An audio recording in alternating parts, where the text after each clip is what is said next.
1947 সাল থেকে ভারতবাসী স্বাধীনতা দিবস পালন করে আসছে, কিন্তু 2022 সালের পর থেকে একটা নতুন রূপে আমরা স্বাধীনতা দিবস পালন করছি। বক্তা মুখ্যমন্ত্রী ডক্টর মানিক সাহা। গোটা দেশের সাথে রাজ্যেও ৭৮তম স্বাধীনতা দিবস উপলক্ষে রাজ্যে বিভিন্ন কর্মসূচি পালনের সিদ্ধান্ত নেওয়া হয়েছে। ৯ আগস্ট থেকে শুরু হয়েছে সংশ্লিষ্ট কর্মসূচি।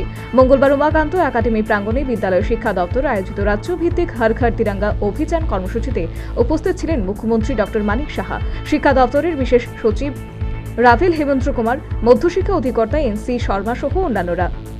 ত্রিবর্ণ রঞ্জিত বেলুন উড়িয়ে এবং সুসজ্জিত ভারত মাতার হাতে জাতীয় পতাকা তুলে দিয়ে মুখ্যমন্ত্রী রাজ্যভিত্তিক এই অনুষ্ঠানের উদ্বোধন করেন। সংশ্লিষ্ট কর্মসূচিতে ছাত্রছাত্রীরা বিভিন্ন বেশভূষায় গোটা ভারতের চিত্র তুলে ধরেন। এদিন পড়ুয়াদের বিভিন্ন শিল্প নৈপুণ্য সবার বিশেষ দৃষ্টি আকর্ষণ করেছে। অনুষ্ঠানে Bishramganj Saint Xavier's English medium স্কুলের ছাত্রছাত্রীরা ব্যান্ড প্রদর্শন করে।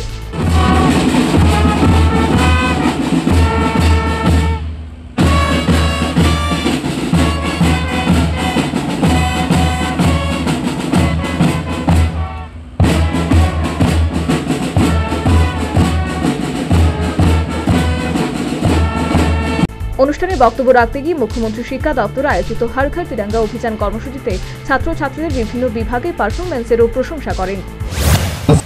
এত ভালো লাগলো, বিশেষ করে এই যে ব্যান্ড, এত সুন্দর একটা বিশ্রামগঞ্জের স্কুলের একটা ব্যান্ড, এত অল্প ছোট ছোট ছেলে, ছোট ছোট মেয়েরা কি সুন্দর এখানে ওদের পারফরমেন্স দিল।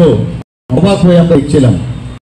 ত্রিপুরা আমাদের ট্যালেন্টের অভাব নেই। এখানেও আমরা দেখলাম ভারত মাতার সাজে আমাদের একটা ছোট্ট মেয়ে কি সুন্দরভাবে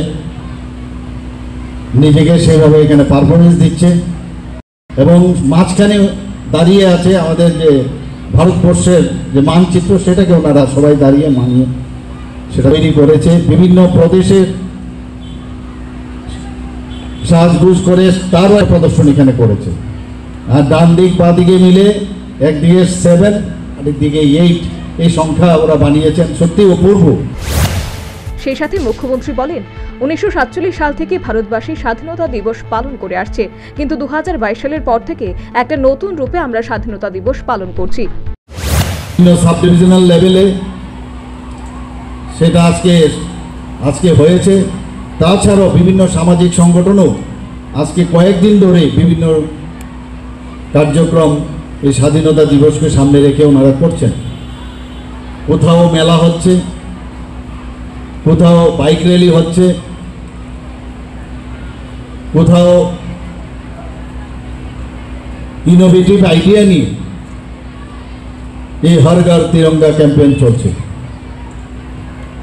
আমরা স্বাধীনতা অর্থ সেটা আমরা কিন্তু যখন এই ধরনের অনুষ্ঠান আমরা করি সেটা বুঝতে পারি।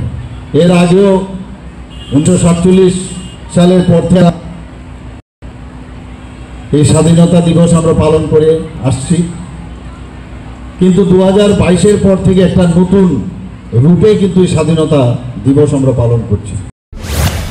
একই সঙ্গে মুখ্যমন্ত্রী বলেন, সম্মুখ উন্নয়নের দৃষ্টিভঙ্গিকে হাতিয়ার করে রাজ্য সরকার এগিয়ে যাচ্ছে। তাছাড়া রাজ্যের জাতি জনজাতি সহ বিভিন্ন সম্প্রদায়ের মানুষের মধ্যে ঐক্য ও সম্পর্কের মেলবন্ধন আরও সুদৃঢ় করতে সরকার সচেষ্ট। স্বাস্থ্য, শিক্ষা, গ্রাম উন্নয়ন, ক্রীড়া সহ বিভিন্ন দপ্তরের জনস্বার্থে রূপায়িত উন্নয়নমূলক কর্মসূচির সফল বাস্তবায়নের মাধ্যমে ত্রিপুরা রাজ্য বিভিন্ন ক্ষেত্রে প্রশংসিত হয়েছে। সাম্প্রতিককালে নীতি আয়োগের বৈঠক এবং মুখ্যমন্ত্রীদের কনক্লেভেও ত্রিপুরা প্রশংসিত হয়েছে। Bureau report, news vanguard.